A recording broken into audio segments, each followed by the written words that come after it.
a circle of towering stones. It suggests that mysteries that shroud this region are bigger than many of us even thought. For more than 100 years, archaeologists were sure they knew where the heart of Stonehenge came from. In 2024, that answer fell apart. A 6-ton slab sitting dead center of the monument turned out to come from over 450 miles away, hauled across land and the open sea, by people with no wheels and no metal. Nobody has explained how. Researchers then ran 2 years of new Stonehenge research through Grok, the AI system built by Elon Musk's company. And it didn't return one neat answer. It found a pattern connecting 4 separate mysteries nobody had ever linked together before. Follow where that pattern leads, and they stop looking like isolated archaeological puzzles. They start looking like proof we've had Stonehenge backward the whole time. The stone that broke the map. For decades, that center stone, called the altar stone, was assumed to be Welsh, just like the smaller blue stones standing near it. Geologists in Australia finally tested that assumption properly. A team at Curtin University examined the mineral grains locked inside broken fragments of the altar stone, checking their age and chemical fingerprint. The results pointed nowhere near Wales. They matched rock from the Orcadian Basin, way up in the far northeast of Scotland, more than 450 miles away, through some of the roughest terrain and coastline in Britain. And this isn't a small rock. The altar stone is a slab of sandstone, roughly 5 meters long and 1 meter wide, about as heavy as 4 small cars stacked together. So, how do you move something that heavy, that far, without a single wheel? Naturally, that's the question a separate team tried to answer. They modeled the ice sheets that covered Britain during the last ice age, checking whether a glacier could have dragged the stone south on its own, the easy explanation. The ice flow data said no. Glaciers moving out of that part of Scotland mostly flowed the wrong way, away from Stonehenge, not toward it.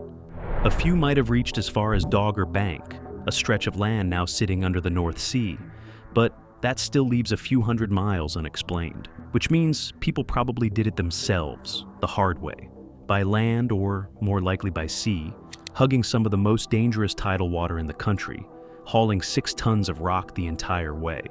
No metal tools, no wheels, no large domesticated animals built for that kind of load.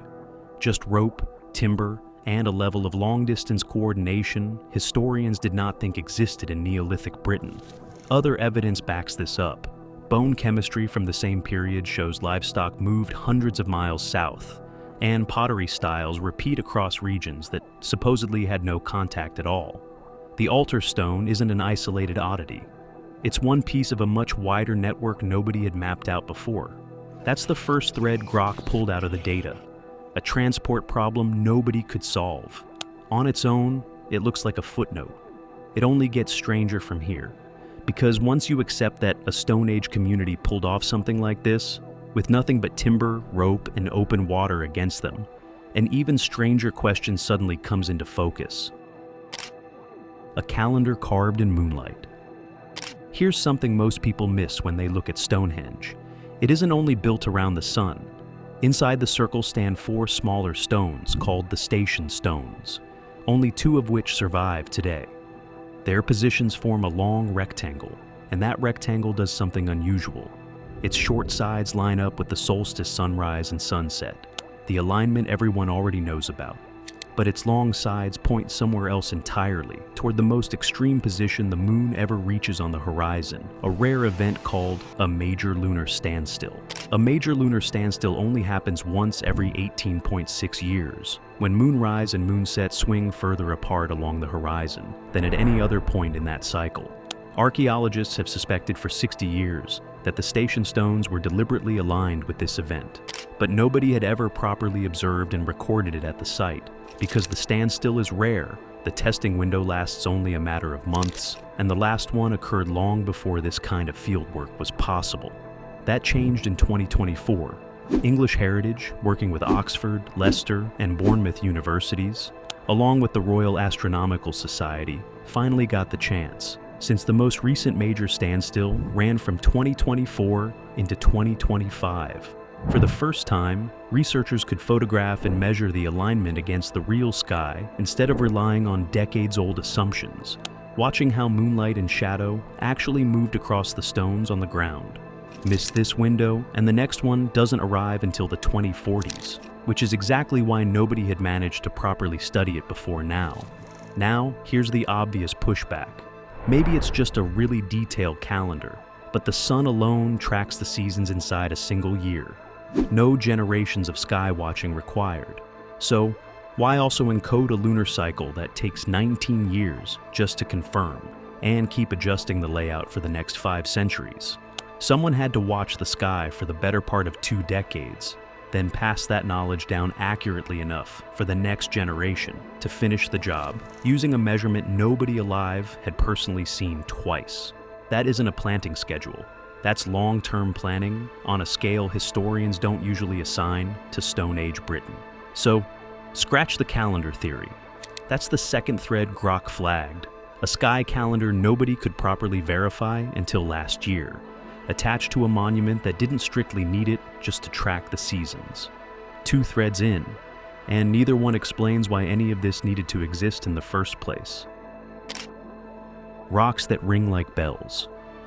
While the altar stone came from Scotland, the smaller blue stones inside the circle came from somewhere else entirely. The Preseli Hills in West Wales, almost 200 miles from Stonehenge. Builders had local stone close by. They didn't use it. They went 200 miles out of their way for a specific batch of rock, and for a long time, nobody could say why.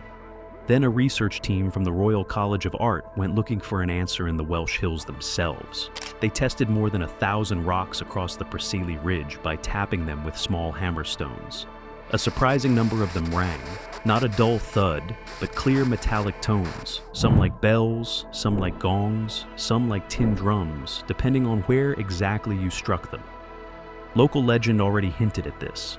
One nearby village, Maen Clochog, literally translates to ringing stone, and its people reportedly used these stones as church bells well into the 17th century. With special permission, the same researchers later tested the actual blue stones standing inside Stonehenge. Even after thousands of years, even with some of them reinforced in concrete, several still rang.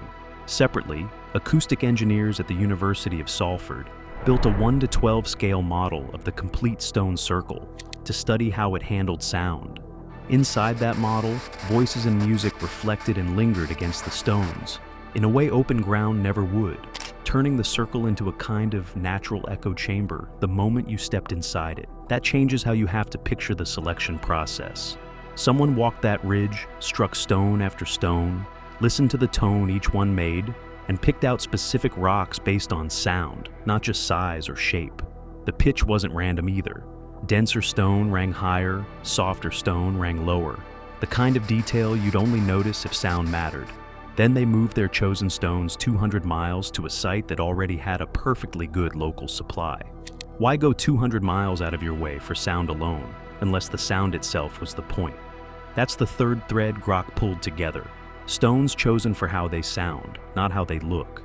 3 separate signals now, a sea crossing, a sky calendar, and a tuned instrument, and none of them explain why anyone needed all 3 in one place. The dead who traveled too. Underneath all that stone is something that gets far less attention than the architecture: bodies. Stonehenge isn't just a monument. It's the largest known late Neolithic cemetery in Britain. Excavations dating back over a century have turned up cremated remains, and researchers estimate as many as 150 people were buried there across roughly 500 years, starting almost as early as the site itself, when the very first circle on that ground was made of bluestones, not sarsens. Early researchers floated a simpler idea, that this first circle was the burial ground of one powerful family, maybe royalty. A larger study led by University College London later complicated that picture. The remains looked less like a single dynasty and more like a wider community, men, women, and children, buried generation after generation, which raises the stakes rather than lowering them. This wasn't one family's tomb. It was a shared destination that mattered to a lot of people for a long time. In 2018, a team ran isotope analysis on a batch of those cremated remains, a method that can reveal where a person likely lived based on chemical traces locked into their bones. Out of 25 individuals tested, at least 10 hadn't spent their lives anywhere near Stonehenge. Their chemical signature pointed toward West Wales, the exact region the bluestones came from. That detail is easy to skim past, but sit with it for a second. It wasn't only rock making that long journey across Britain. People did too, and some of them ended up buried at the site, generations apart, tied to the same distant region as the stones themselves. Were they religious leaders sent to oversee construction? Families who followed their ancestors' stones to a new resting place? Hostages or honored guests or something else entirely? The bones don't say. They only confirm the connection was real, and it lasted across roughly 20 generations. What kind of belief survives that long without a single written word to hold it together? That's the fourth thread. People, not just stone, making the same impossible journey generation after generation. 4 separate threads now, and Grok kept flagging the exact same connection underneath every one of them. 4 threads. Same pattern. Stay with us on this part. 1 thread behind 4 mysteries. This is the part where laying everything side by side actually matters, because no single discovery explains Stonehenge on its own, no matter how impressive it looks in isolation. The Scottish stone, the lunar alignment, the ringing rocks, the Welsh burials. Archaeologists studied each of those as separate threads for decades. It's only recently, with researchers at University College London and Aberystwyth University comparing the full picture in late 2024, that a different explanation started to take shape. And it also clears up something the old story always got backward. People assume a monument this advanced must have started crude and improved with time. The opposite happened. The earliest phase here was a simple ditch and earth bank, dug around 3000 BCE. The towering sarsen stones with their precision joints came later, around 2500 BCE. The sophistication didn't fade out, it built up. Their theory laid out plainly. Stonehenge wasn't built by one isolated tribe slowly figuring things out on their own. It looks like a deliberate project meant to pull together separate far-flung communities, from Scotland, from Wales, from across southern Britain, into a single shared structure.